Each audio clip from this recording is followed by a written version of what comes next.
وما شابه ذلك. ولما قامت الثورة بدأ الحوار بين الشعر والقلب، وهذه القصيدة بعنوان الضوء الأخضر حديث إلى القلب.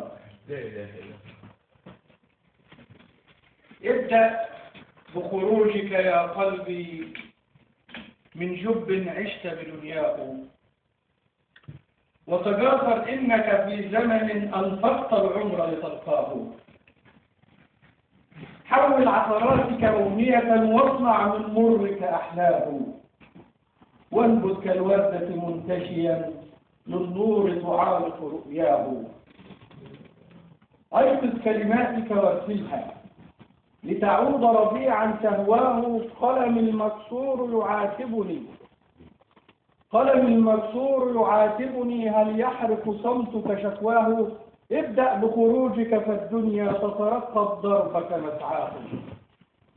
رشرش أحلامك مبتسما لتزين وطنا لولاه. هجلد أحزانك هادنها، هجلد أحزانك هادنها، والقلب سينسى بلواه. واضحك فالضحكة باكية وزمان الحب اشتقناه.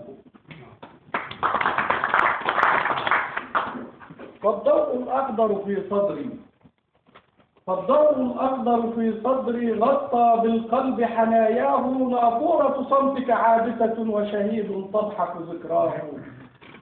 ولسان الحال يناديني، هل يبقى شيئا تخشاه؟ كم كنا نهتف في سلم ولكم هتفوا وقمعاه. قميصي قد من دبر وأبي لا تهدأ عيناه.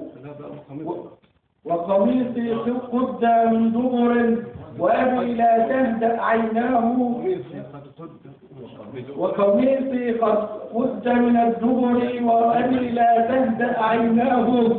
ومماتي كي يحيا وطني وسفيني يعرف مرتاه. فالشمس وراها باسمة لسنابل قمح سقناه. وسنون عجافك قائلة لا قمع اليوم ستلقاه.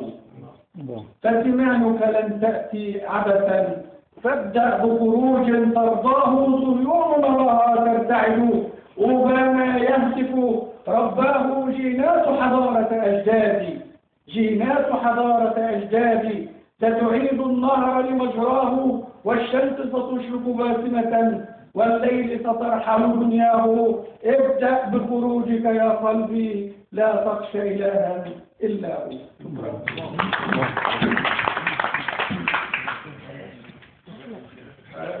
في إعجابي حقيقة هذه الروح والسابق.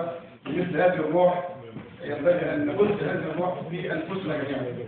بعد هذا يعني أشار في الضوء الأخضر حقيقة إلى ما كنا عليه وما ينبغي أن نكون عليه، وكم كنا نعاني، وكيف أتت إلينا الحرية التي ينبغي أن نستغلها استغلالا حقيقيا. لا نعيش في يعني تهريب الماضي، وإنما نسعى إلى ذلك المستقبل الباسم إن شاء الله تعالى. فأحييه على هذه القصيدة وعلى الصور الجميلة التي أتى بها والمقابلات والتضاد الموجود في القصيدة كثيرا، والحقيقة الاستعراض والكلمات الموجودة. أحييك على هذا وأحيي بك هذه الروح التي تبث الأمل، وهكذا ينبغي أن يكون الشباب. أحييك يا أستاذ محمد محمود على الضوء الأخضر.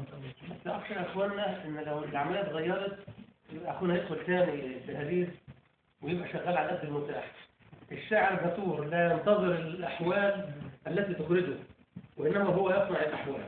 الشاعر نبي هذه الأمة، يعني مع الاحتفاظ للنبوة بمعناها العظيم، لكنه يتنبأ بمستقبلها العظيم ويشق لها الآفاق ويستشرف لها الواقع ويقودها إلى كل جميل. يعني نشكر الله تبارك وتعالى على الأخبار الطيبة أن هيأت لنا فرص الانطلاق، لكن أرجو أن لا ينتظر الشاعر من يخرجه، وإنما هو الذي يصنع الدوام.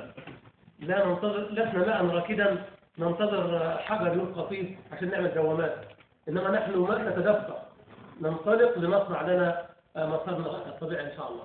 لكن بشكر الشاعر على الجمال والإبداع اللي وصلت إليه. جزاكم الله. الشفرة بس يا أستاذ سمية، الشفرة بقميصي عشان بس تبقى اتوزنت عنده. قميص يا قدام من الدبل أنا وصلت قميص قدام من الدبل كده وصلت أو قميص قدام من الدبل.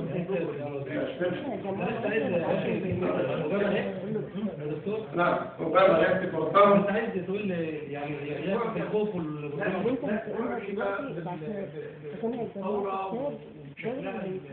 يعني هو كان بيقول انه نسال نعلمها لشبابنا هنا في امريكا ان هم ازاي التنميه يعني يعني كلمه الانسان المسؤول ربنا يعني تخليها يهتف او واقع يهتف اللي العجب قصدك من الخوف يعني خلاها يهتف الخوف من الاعجاب وقال يصرخ أو واقع كده الهضم. انما الأوقات دي هي كذاب الله والحرام او ربنا يكتب لا احنا عايزين نقول شرح الواقع الانسان انت عندما يكون الذهاب الى ربه راجعا الى ربه اوابا انما المعنى هنا لا يكون لا يحتمل التعجب من الثوره ومن طلعت بالشكل السلمي اللي هو من أخذ كلمة ربنا ولا شفت هذا المعنى. نعم. هذا من الناس تعمل شريك ولا وكمان عندك خطة نحو لو حد ما يتفق الشمس وراها ايه؟ وعندك شيء تقريبا برضه كان يبقى شيء أن لا شيء كنت منونها شيء كلمة رشوة جميلة جدا وكنت أول مرة أسمعها خلي بالك يا محمد يعني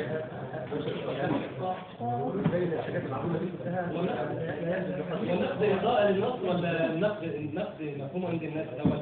النقد نحن نضيء النقد موازي للنص لا ونحن يستفيد الذي ينقد والحاضرين جميعا يقولون نقد أحباب نحن توجهنا نقدا للجميع